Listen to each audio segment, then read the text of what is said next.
Have you ever wanted to learn building, but then you open Studio and there's all these confusing buttons? And so you go to YouTube and search for building tutorials and click on a promising video. Well, it most likely came out like this. So look no further, this video will give a full breakdown and analysis on environmental design. By the end of this video you will have mastered the terrain tool, learn how to block out and detail your terrain, find references that efficiently convey your ideas, as well as fully understand how different lighting affects your builds. Try not to feel intimidated by the length of this video. It will all be sectioned and sorted to topics which will have clear and comprehensive learning curves. To find good references you can use websites like Pinterest, ArtStation, or even Roblox or Google Images. Optimally you will have a reference in your head. But these references are here to give you an actual visual understanding of what you're working towards. For this video I won't be using any of these images, as I already have an idea in my mind and an image I want to use. Back into Studio. I have an image I'm going to be using as a form of reference. The types of reference you can use are form reference and style reference, where style reference does not dictate the shape or design of your object but the style genre, in comparison to form reference, where it dictates the shape of the object. I am going to be using a stylized asset pack from Sketchfab. This is all free, as I want to keep this breakdown as beginner-friendly as possible, and make all the objects used in this tutorial open source. I do have a building I use later on, this will also be included. Everything is sorted into folders. It is important to keep a clean workspace. Before we start, I want to show you how to make your Roblox Studio look really good. Default Roblox lighting will look like this in most cases. Keep in mind if you have a bad PC, you can skip this part. You will want to find a settings in File or press Alt+S as a hotkey. From here, you want to go down to the render section and change Studio Editor Quality to 21. If you want you can change lighting mode to Direct 3D 11, only switch it between that and OpenGL, there's no real use for the other ones visually. I wanted to showcase a plugin that will be very important for terrain creation. You can find it on the toolbox. It is called Part to Terrain and it does exactly that. It works with all CSG parts, not including unions. With this it allows us to make a general shape of our terrain to sculpt upon. Keep in mind I will still showcase necessary terrain tools after. With this we can move on to our blockout stage of this build analysis. Before we blocked out our design, I wanted to show the terrain tools. Firstly, we have the fill tool. This allows you to select an amount of space and fill it with a random material. Next we can select and then use the transform tool to change the size of the selected terrain. The next tool is the draw tool. This allows us to draw any terrain material on the plane.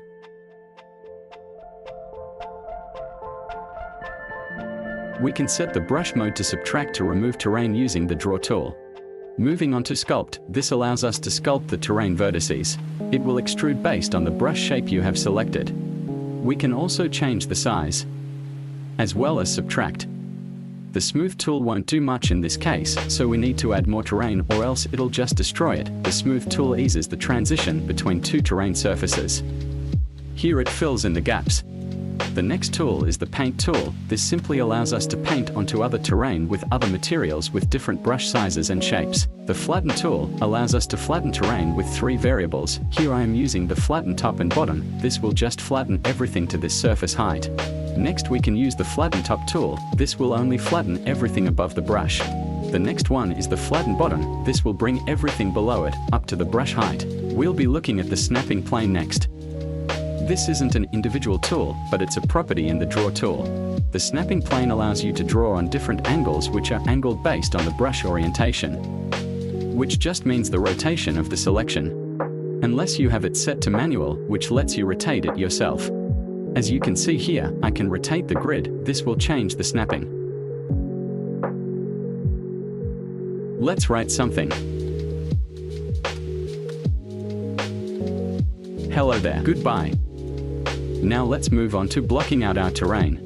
What we are doing here is a form of modularity, meaning we are using multiple parts to act as one large one to copy, making it much easier to use. Don't worry about it clipping or looking stiff. We can fix it later with the tools I just showed you. We will be using the Part to Terrain tool. If you are comfortable making a design with the default terrain tools, you may skip ahead. We are going to double slope. Think of it when it's terrain. This will give us a secondary layer to our terrain, making it slope smoother. Think of it like subdividing in a mesh. Here we have a modular piece of terrain blockout. We can use this as a building block. More smoothing. If you can visualize it in your head, this is going to be a small path next to a river, and we will have another cliff spot next to it. I'm just testing to see if it works on unions. Ignore this part. Test results. It doesn't. Let's make the whole thing a little wider. Here we can play around with the shape and make it however we want. It's important to remember that we are replicating an organic landscape and that there is no such thing as straight lines. Make things curve. We can now add another layer. Let's refer to this as our cliffside layer.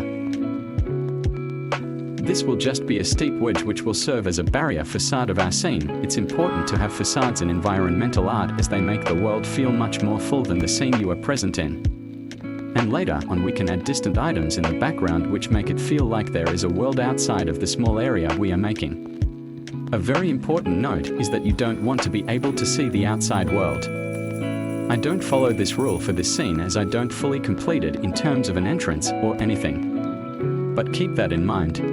I will speed up the processes after I explain them to shorten video time. From here we are going to do the same as before and make it seem as organic as possible. It's important to note you don't need to worry about clipping as the terrain plugin will fill the gaps. Of course, don't leave a massive hole. You don't entirely need to do this in just showing my vision on the scene. Here I'm just making it look as organic as possible. Be sure to scale your stuff properly and ask yourself, will there be enough room for the player to walk freely? I'll duplicate the whole thing to save time. This isn't entirely optimal in detailed instances, however for this it should be fine. This is not entirely optimal in detailed instances, however for this it should be fine. Again, I am just going to duplicate the whole thing and make the other side of the shore. Now that I've done that, let's create an entrance for the water. When making environments, it's just as important to stay logical as it is to stay creative. Think to yourself, where does the water come from? During the voiceover, I found out that corner wedges don't actually work with the plugin. Please avoid them. Now we have a general shape coming together. It's important to trust the process, as this is not entirely the best looking creation just yet, but it will be. Let's make a little section over here where the water canal will get thinner and turn away, effectively closing this scene off. You probably wouldn't even notice it while watching, but I was gone for 6 hours between these cuts. This video is taking a long time to make, but that is entirely worth it as there is nothing I'd rather do than support the Roblox development community and help people make thriving games with good visuals. So please, subscribe and share my content to help me grow and make more videos. It is now time to start using the Part to Terrain tool. We will start with all the top surfaces being grass. We will make anything with a steep slope, stone. Sometimes there are spots in the terrain which are hard to click. You can go inside of the terrain to get them. For the shallow areas around the river, we want to use sand. Sand has a curving modifier on the terrain to make it have a softer edge. You can fix this later on. Now that we've added a material to all the bottom parts, let's start with the cliff sections. We want to give ourselves some working room here so that later on we can pretend there is more to the world outside. Try to keep things as squared off as possible. This will make it easier to manage. I am going to give the cliffside more depth by adding an inset, meaning I am just changing the shape of the cliff inwards. Back to what I said earlier, giving more working room on the outside. Try not to bother with parts clipping, it will all be unified into terrain later. Here you can see the wireframe view. This shows you the polygons being used to make up your scene. While it's important to optimize, there is not much we can do with Roblox terrain. I am filling in the empty spot and then showing you how to flatten with practical use. We can now continue changing our parts into terrain. You can see here again, squaring out the edges to make a better frame, and then adding grass to all the flat areas. We will be using the sculpt tool to normalize the edges and surfaces later. Here is the corner wedge, just make it a normal wedge on an angle.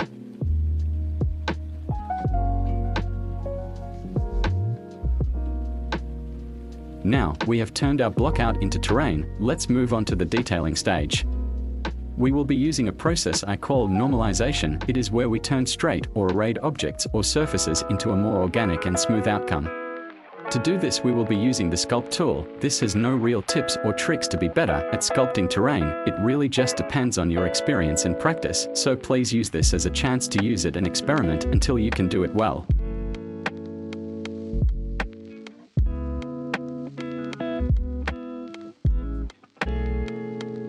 We can now move on to the cliff section. This is important as we will be giving it a lip, meaning it will have a slight overhang on the corner. Video will provide example. As you can see, we will be giving it a slight bump, as this is realistic in terms of real-life cliff formations. The point of doing this is to add a more organic feel, to make it feel natural. Just fixing up the material paint.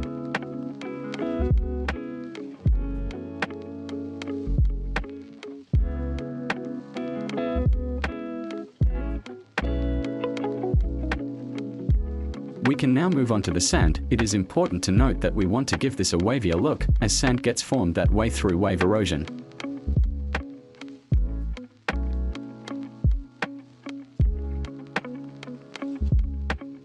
Using the sculpt tool on an area with different material will result in the selected material in sculpt menu to protrude from the existing terrain. It looks ugly right now, but we can fix it later. We can now move on to the paint tool and fix up the edges.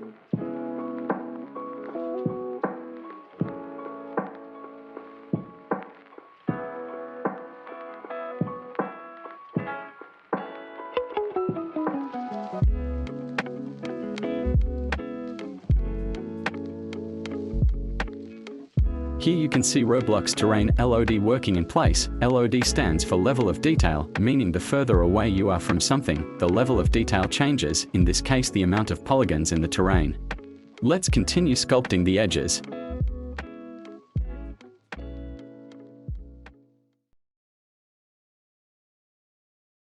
Here we are gonna use the fill tool to add a bottom surface to our terrain. You can change the selection size with coordinates or just use the draggers.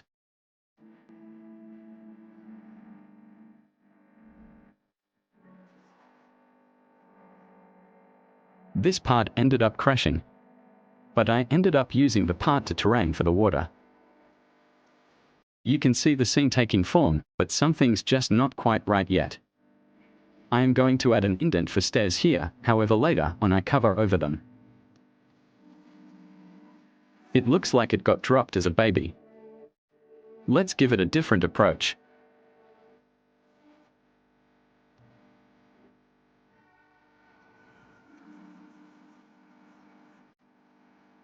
Now we can smoothen it out a bit.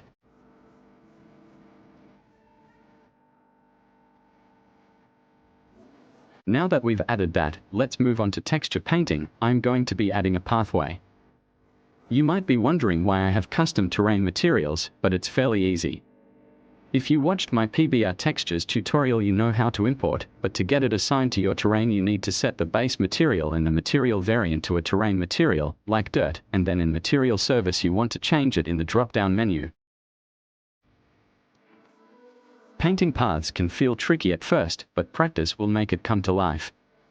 I can't stress enough that you need to keep things organic and future-proof it. Think of your scene and think ahead to how you can improve it and build around your path. Add little bends or pieces that break off from the original path, but not too many.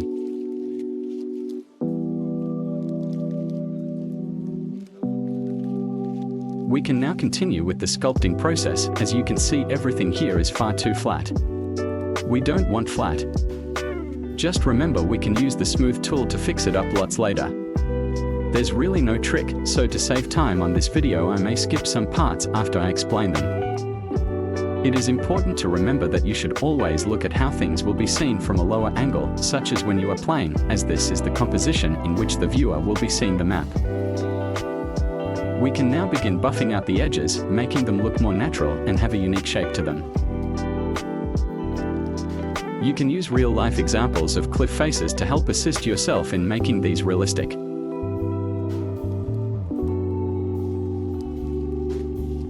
Place down a rig for sizing. Always keep things relative to Roblox sizes.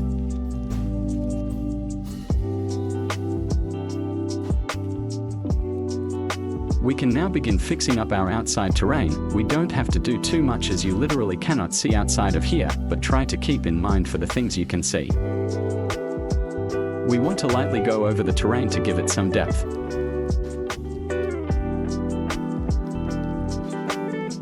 This is variable for the settings or themes, but here I am giving it a hill shape.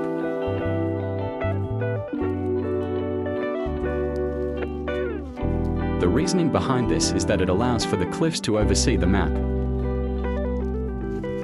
As you can see now, we have an overarching background which is covered by our main cliff section. This makes the map feel a lot bigger with hills in the background.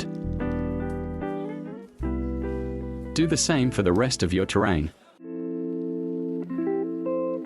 We are now going to start placing some trees. Keep in mind this is just for testing purposes and not the final product for trees. There is a technique to placing trees. I am fixing up the leaves. You will have an updated version of the asset pack. Here I am making the leaves fit the grass color. It is important to make sure there is a good sense of color gradient in your builds.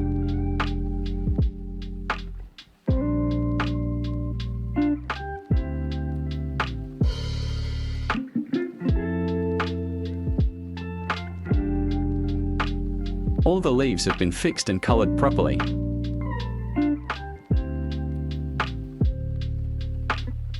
We can now quickly move on to another section. We've blocked out our terrain, but let's block out our details for builds. I won't be covering the actual building process this video as I will be using a house I made already. Here we are just gray blocking the area our house will be. This is just to preserve terrain and space. I will be making a bridge in the middle, so we can add that as a part.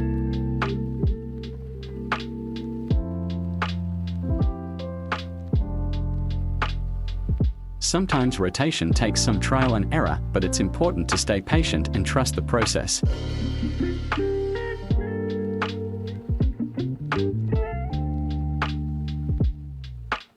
Now we can really see our scene come together. Let me add some slight details to the bridge. This is still a part of the blockout process. Let's recap what we have so far. We've gotten the blockout for terrain, we've detailed the terrain, and we have made a blockout for the builds. The next part we are going to do is use our rocks to define the cliff edges. This part is extremely tedious, but there is a trick to it to make it easier.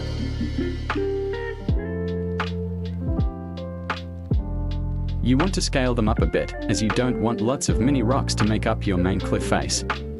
You want lots of larger, wider rocks to fill the space. This process has multiple techniques which I will go over. The first one being layering. It is extremely important to layer your rocks in a realistic form. As mentioned before, you will want to look at rock formations to see if this is realistic. This part takes a lot of practice, so don't expect to get it right the first time. And remember not to make it repeat. Each rock has 4 different faces. You can use this to your advantage to get 4 different variations of the same rock just by rotating it. You can use the smaller rocks to add a more refined detail. A good way of thinking of it is having it be a large block and then adding smaller details around it. I'm going to skip ahead, but this whole part is really just trial and error. There isn't much to learn besides using layering and what I call the normalization process. You can see it in use here where I duplicate some stuff over to make it quicker, and then I just change it a bit to make it entirely unique.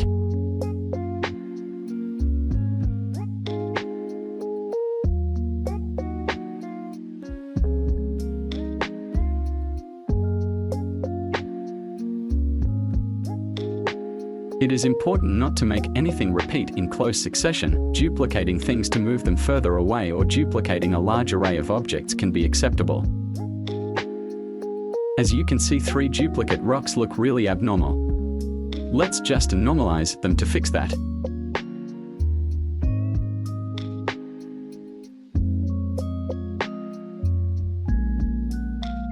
You want some rocks to protrude past the rest to give the rocks some depth.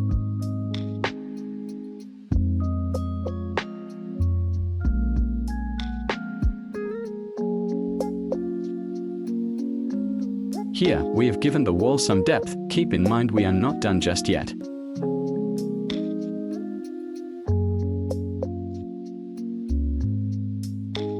You can use everything at your disposal to create a good scene, expand your usage, and think outside the blocks.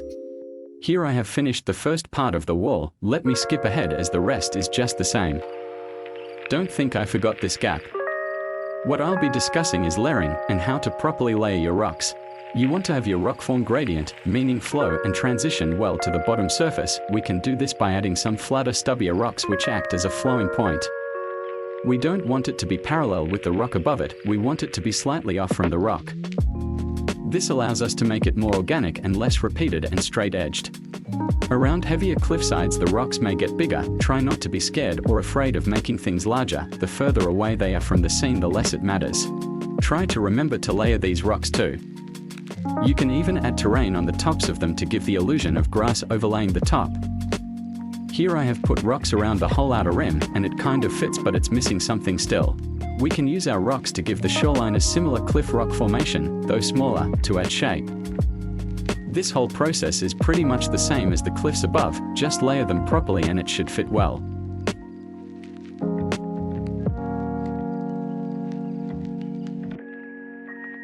Here I have finished the shoreline's rocks. We can now move on to the transition between the rocks and the cliffside.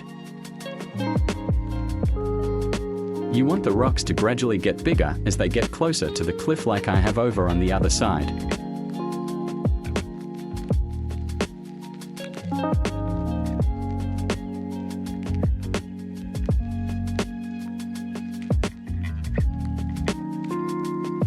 And so we've made a good cliffside. That is how you make rocks transition in size. I forgot to record it, but I made this side of the map have a hill and gave it a taller cliff face. But I wanted to show you how to add overhang on the rocks. You can simply use the sculpt tool on a really small brush and strength to slowly give it the illusion of having grass grow over the top.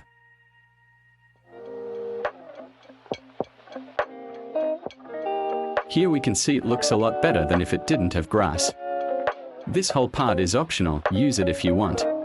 I am going to use the flatten tool to fix the top of the hill. We can even do this to some of the rocks. Keep in mind it might not work at a smaller scale.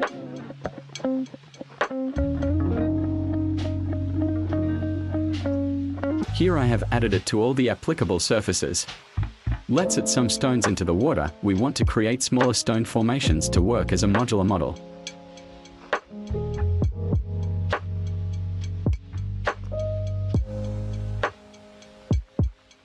Here we have completed one rock.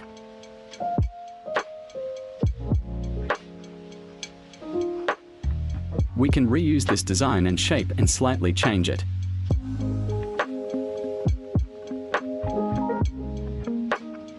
This part is optional, but I am adding a transition between the sand surface and the rocks the same way as before.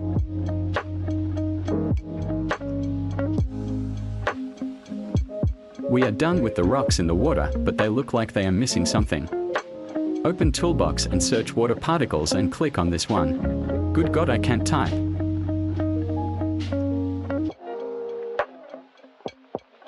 Select this one here. We won't be using the wave, so just keep the splash particle. You can change the size of the splash size in the size number sequence section. Keep in mind 10 is the highest it can go without changing the actual texture size. Roblox water reacts like glass, meaning that objects below it, if they are not fully visible, decals, or particles get removed, so sadly for this project we will be changing the water to 0 wave size.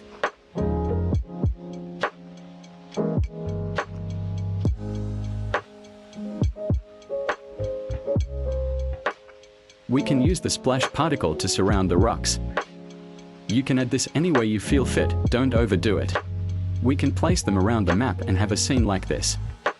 Try to stop and remember what this looked like before. If you're following this like a one-to-one tutorial, then you likely started off with this. You are doing awesome. Remember how much you've improved. Of course it won't look pretty from every single angle. But that's okay, we are viewing this from the player's angle. For the duration of this video, I will be using this building from one of my old showcases. I will provide it in the description, however please note it is not optimized. This part is entirely optional, but we should look at the build seen through a palette maker, as this will give us a color scheme and will help us figure out if the whole thing fits well. In my case the yellows are a bit too bright. Before we fix the sand, to fix the lighting, a massive step is to change the skybox. For stylized environments there is a really good one on the toolbox. Skyboxes are important as they directly affect the atmosphere instance in the lighting dropdown. Lighting for exterior environments is entirely up to you, however most people have trouble finding lighting that fits.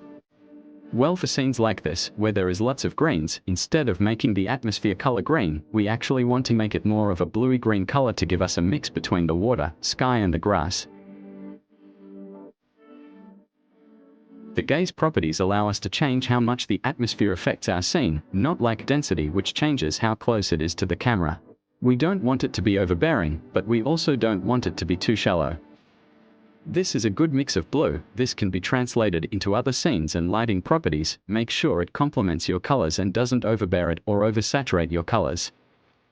Right now our sand is a bit too bright. We can fix this by changing the colors in terrain, making it less saturated and mellow can make it easier to look at.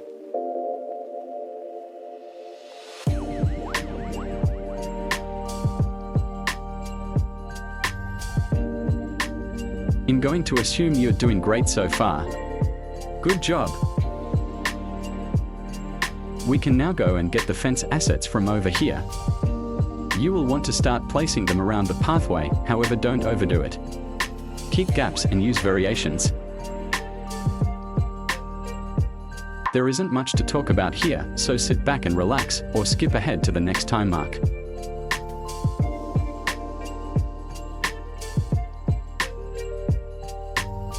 You can place down rocks and use them to bring your path more depth and liveliness.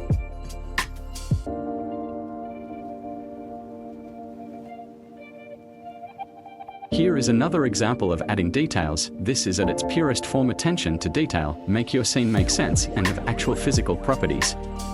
It makes it come to life.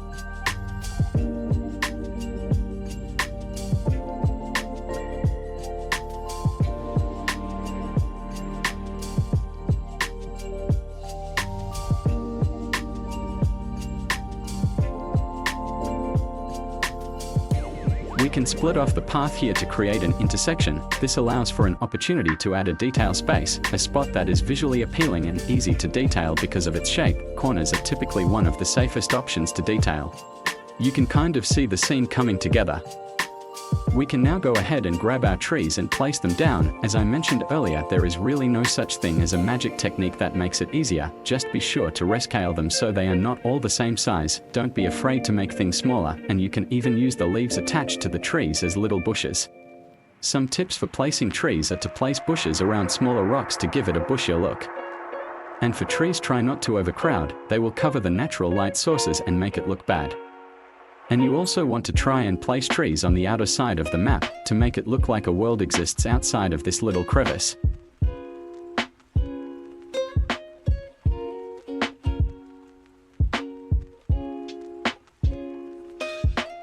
So far we have this little section here, and it looks nice, and you can see that there are trees in the outside world. Let's have a look at how different times of day change the scene.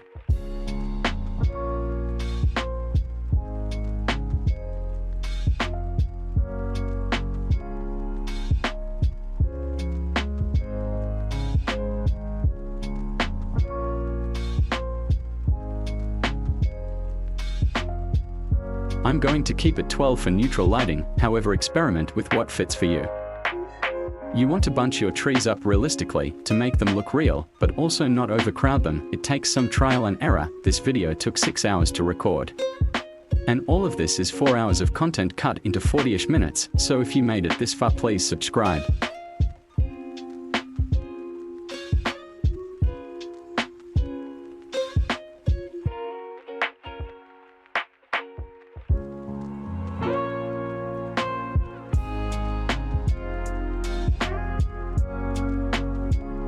We are not gonna use this plant pack just yet.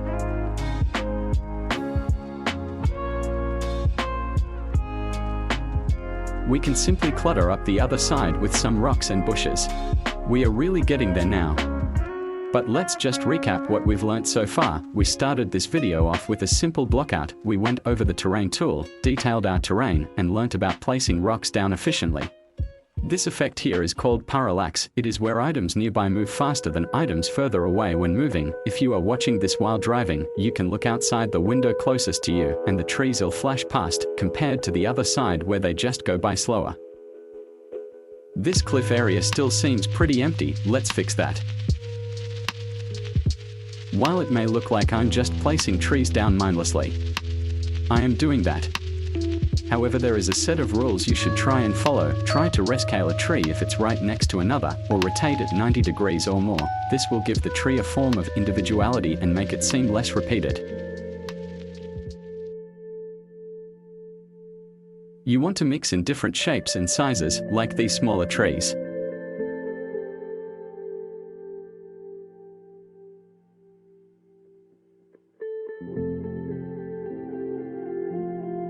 Now that we've finished all the trees over there, it looks much more full, and yes, I do see that tree floating there. That gets fixed later on off camera. I've been recording for around 6 to 7 hours, so forgive me, but I am going to be extremely lazy with this bridge. To get a better design insight, you can watch my first tutorial and come up with a design. Apologies.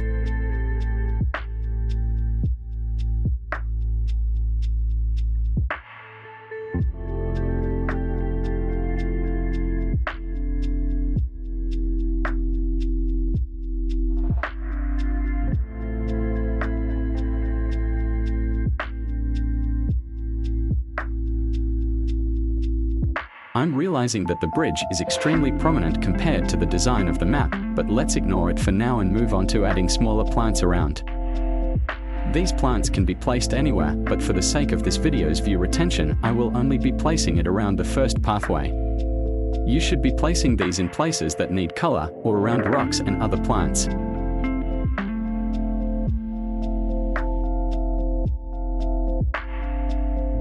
These plants give it an organic and natural feel, allowing you to make it feel much more lively than just the Roblox grass and trees.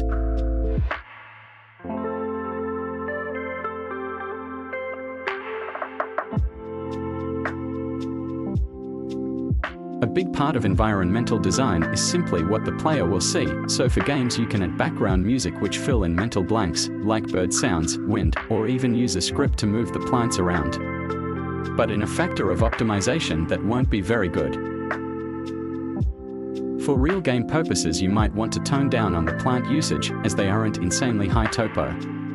But an increased amount will be laggy. This video is made to show you the forms of placement.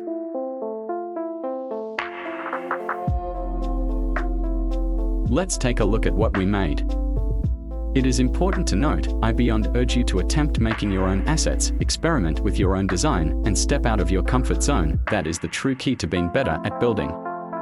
There is no such thing as a fast and easy way to do this good. It is all practice and trial and error. I hope to see you again soon. And I hope you find this educational. If you learnt something from this video, you have to subscribe. You must be thinking, how can we make this scene feel more alive? Well, how about this?